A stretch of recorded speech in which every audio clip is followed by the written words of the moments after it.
Hello students, आज हम discuss कर रहे हैं Legendre equation and Legendre polynomial के बारे में। सबसे पहले तो आप ये डिफरेंशियल इक्वेशन याद करेंगे, 1 माइनस एक्स स्क्वायर वाई का double derivative minus 2 X Y का derivative plus N plus 1 Y equal to 0। ये क्या है, आपकी लेजेंड्रे इक्वेशन कहलाती है। ठीक है, एन यहाँ पर क्या होगा, पैरामीटर है, कुछ भी हो सकता है, रियल नंबर, कॉम्प्लेक्स नंबर, लेकिन हमारे सिलेबस में हम पढ़ेंगे तो इंटीजर के लिए पढ़ेंगे। सबसे पहले तो हमें इसे सॉल्व भी करना है, क्योंकि पेपर में ऐसे आ सकता है state and solve Legendre equation. तो आपको ये डिफरेंशियल इक्वेशन याद भी होनी चाहिए और सोल्व करनी तो खैर हमें आती ही है। देखिए, ऑब्वियसली बात है, x इक्वल टू 0 कैसा पॉइंट है, ऑर्डिनरी पॉइंट। बुक में इसको सोल्व किया हुआ है रेगुलर सिंगुलर पॉइंट के तरीके से। दोनों तरीके ठीक हैं, क्योंकि हमने 1.8 में पढ़ा ही था कि ऑर्डिनरी पॉइंट के क्वेश्चंस को रेगुलर सिंगुलर पॉइंट के तरीके से क्या किया जा सकता है, सोल्व किया। तो मैंने ऑर्डिनरी पॉइंट से किया, बुक में रेगुलर सिंगुलर से, तो आप कोई सा भी कर सकते हो। तरीका वही है। सॉल्यूशन मान लिया y equal to m0, m इसलिए मानना है क्योंकि देखो क्वेश्चन के अंदर क्या है, n है, इसलिए am(x raised to power m solution. Derivative कर लिया। ध्यान रखने की बात यह है कि m कहाँ से स्टार्ट होगा, इसमें 1 से, ठीक है ना, और डबल डेरिवेटिव कर लिया, m कहाँ से स्टार्ट 2 से, पुट कर लिया, इसके अंदर पुट कर लिया। ठीक है, सारे स्टेप आपको आते ही हैं। ब्रैकेट खोल ली, 4 समेशन बन गए। अब पावर सेम बना ली, m-2 को मैंने क्या मान के, इसके अंदर k मान के पावर सेम बना ली। फिर k वाले को किस में बदल लिया, m में बदल लिया। ठीक है, फिर आपको पता है क्या करते हैं, नेक्स्ट स्टेप में इंडेक्स सेम बनाते हैं। सबसे बड़ा इंडेक्स कितना है, 2 है, तो हमने सबको किस में चेंज कर लिया, इंडेक्स को 2 में चेंज कर लिया। ठीक है, उसके बाद फिर एक जैसी टर्म्स क्या कर लिया है, इकट्ठी कर लिए, एक जैसी टर्म्स, वही कांस्टेंट x वाली और x की पावर m की। ठीक, तो थोड़ी सी सिंप्लीफिकेशन, इसको सिंप्लीफाई कर लिया रफ में, और ये इस तरह बन जाता है। ठीक, उसके बाद अब आपको पता है सारे स्टेप पुराने हैं, सभी कोफिशिएंट को 0 के इक्वेट करेंगे। सबसे पहले इसको 0 के इक्वेट करेंगे तो मेरे पास a2 की वैल्यू आ जाती है। इसको 0 के इक्वेट करूँगा तो a3 की वैल्यू आ जाती है। इसको 0 के इक्वेट करूँगा तो am+2 आ जाता है। एक थोड़ा सा ध्यान देना, मैंने यहाँ चेंज किया है, जैसे यहाँ इसको उधर लेके जाएंगे तो m-n होना था, प्लस का ये माइनस है, लेकिन मैंने क्या करा, इस ब्रैकेट को यहाँ पर n-m लिख लिया, इसलिए माइनस आ गया। कन्फ्यूजन नहीं होनी चाहिए। और बाकी सारे वही, 2 पुट कर लिया तो a4 की वैल्यू आ गई, 3 पुट कर लिया तो a5 की वैल्यू आ गई, a6 की वैल्यू आ गई, इनकी वैल्यू हमने निकाल ली, वही हमारा ऑर्डिनरी पॉइंट वाले तरीके से। उसके बाद वैल्यू पुट कर दी है सॉल्यूशन में, y equal to a0 plus a1, a2 की वैल्यू पुट कर दी, a3 की, a4 की, a5 की, a6 की, जितनी मैंने निकाली थी। अब वही 2 टाइप की टर्म्स हो गई, कुछ टर्म जिसमें a0 है और कुछ टर्म जिसमें क्या है, a1 है। अब देखिए मेरे पास 2 सॉल्यूशन है, ये मैंने y1 मान लिया, ये मैंने y। अब है सारा कुछ, ये तो सारा कुछ आपको आता ही था समझने को। अब मेन यही, सिर्फ यही समझना है आपको यहाँ पर। अब आप एक बार थोड़ा ध्यान से देखिए, अगर n एक इंटीजर है, चाहे वो पॉजिटिव इंटीजर हो, चाहे वो नेगेटिव इंटीजर हो, चाहे वो इवन हो, चाहे वो ऑड हो, तो इन दोनों सॉल्यूशंस में से एक सॉल्यूशन ऐसा होगा जो, जैसे मैंने डैश डैश के निशान लगा रखे हैं, कुछ टर्म्स के बाद क्या हो जाएगा, खत्म हो जाएगा, टर्मिनेट हो जाएगा। जैसे मैं एग्जांपल लेता हूँ, मान लीजिए पहले ले लेते हैं n इवन इंटीजर है, से n की वैल्यू क्या है, से 4 है।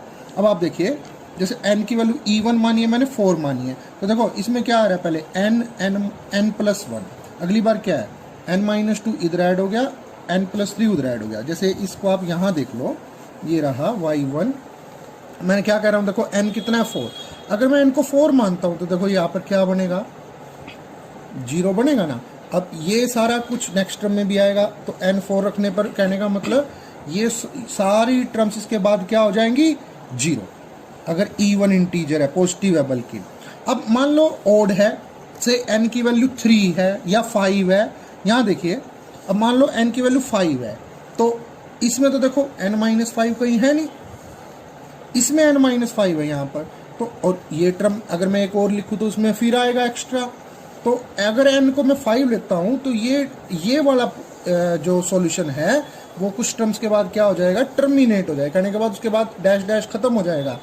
तो चाहे n कैसा हो, पॉजिटिव हो, इवन हो या ओड हो। अब आप नेगेटिव को ले लो, मान लो n नेगेटिव नंबर है और इवन है लगा लीजिए।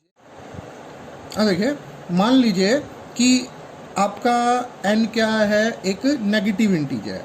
अगर n एक नेगेटिव इंटीजर है, जस्ट इमेजिन कि इवन ले लेते हैं, -4 ले लेते हैं, तो यहाँ देखिए ये क्या आ रहा है n+4, और ये n+4 क्या आएगा, नेक्स्ट टर्म में भी जरूर आएगा, नेक्स्ट टर्म में। तो अगर n नेगेटिव इंटीजर है तो n+4 -4 मान के चल रहा हूँ मैं, तो ये क्या हो जाएगा, 0 हो जाएगा, और इसके बाद वाली सारी टर्म्स भी क्या हो जाएंगी, 0 हो जाएंगी। तो कहने का मतलब ये सॉल्यूशन क्या हो जाएगा, टर्मिनेट हो जाएगा। इसी तरीके से मान लीजिए n नेगेटिव है लेकिन क्या है, ओड है, -5 ले लीजिए या -3 ले लीजिए, जो लिखा हो उससे समझ। तो देखो ये जैसे n+3 है, तो n की जगह -3 रखूंगा तो ये खत्म हो जाएगा, और ये n+3 नेक्स्ट में। कहने का मतलब मेन पॉइंट क्या है, मेन पॉइंट ये है, अगर n एक इंटीजर है, चाहे इवन हो, चाहे ओड हो, चाहे पॉजिटिव हो, चाहे नेगेटिव हो, इन दोनों सॉल्यूशंस में से एक सॉल्यूशन ऐसा होगा जिसके अंदर की फाइनाइट नंबर ऑफ टर्म्स होंगी, और एक सॉल्यूशन ऐसा होगा जिसके अंदर इनफाइनाइट मैनी टर्म्स होंगी। तो जिस सॉल्यूशन के अंदर फाइनाइट नंबर ऑफ टर्म्स होगी वो तो हमारा कहलाएगा Legendre polynomial of first kind, और उसको हम Pn(x) से क्या करेंगे, डिनोट करेंगे। और वो सॉल्यूशन जिसके अंदर इनफाइनाइट मैनी टर्म्स होंगी वो हमारा क्या कहलाएगा, Legendre polynomial of second kind, जिसको हम Qn(x) से क्या करेंगे, डिनोट करेंगे। और हमारे सिलेबस में कौन है, Pn(x) है। ठीक है, एक चीज़ हो रहेगी बस। अब देखिए जैसे मैं एक एग्जांपल समझा देता हूँ। मान लो n को मैंने 4 ले लिया, अब n को 4 लूँगा तो अभी देखा था हमने कौन सा सॉल्यूशन खत्म होएगा, ये सॉल्यूशन टर्मिनेट हो जाएगा, क्योंकि नेक्स्ट टर्म में इसमें क्या आएगा, n-4। तो मैंने n की जगह पर क्या कर लिया, इसके अंदर 4 पुट कर लिया। देखिए y1x क्या आ गया, a0 1 - 4 पुट कर लिया, 4 × 5 20/2 10x² + 35/3 x4, मतलब 4 पुट कर लिया, बाकी सारा। अब a0 चूज़ करने की बारी आ गई।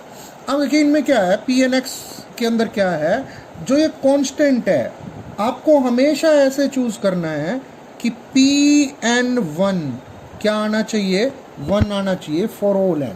ये कंडीशन है कि Pn जो लेजेंड्रे पोलिनोमियल है उसकी वैल्यू 1 के ऊपर हमेशा क्या आनी चाहिए, 1 आनी चाहिए फॉर ऑल n। तो a0 चूज़ करने के लिए मैंने क्या करा, क्योंकि अब ये मेरा कौन है, ये एक्चुअल में मेरा P4 हो जाएगा, जैसे ही मैं a0 की वैल्यू क्या करूँगा, पुट करूँगा। P4 क्यों, क्योंकि n की जगह हमने क्या पुट करा है, 4। तो मैंने क्या करा, x की जगह 1 पुट कर लिया, वैल्यू क्या आनी चाहिए, 1 - 10 प्लस सोल्व करने के बाद मेरे को पता चला a0 की वैल्यू कितनी है, 3/8। तो अगर मैं a0 की जगह पर 3/8 पुट कर देता हूँ तो हमारा क्या आ जाएगा, P4x आ जाएगा, P4x। और आप कंपेयर करके या चेक करके देखिए बुक में, यही P4 की क्या है, वैल्यू है। ठीक है, तो आप क्या कीजिए, एक तो अपने आप इस इक्वेशन को सोल्व कीजिए, चाहे कोई सा भी मेथड, और सोल्व करने के बाद कोशिश कीजिए कि आप P3x, P2x और P5x, जैसे मैंने P4x निकाल के देखा ना, निकाल के देखिए, और बुक के साथ क्या कीजिए, कंपेयर कीजिए कि आपका सही आ रहा है या नहीं। तो आज इतना ही, और कल मैं आपको बहुत इंपॉर्टेंट रोड्रिक फार्मूला करवाऊँ।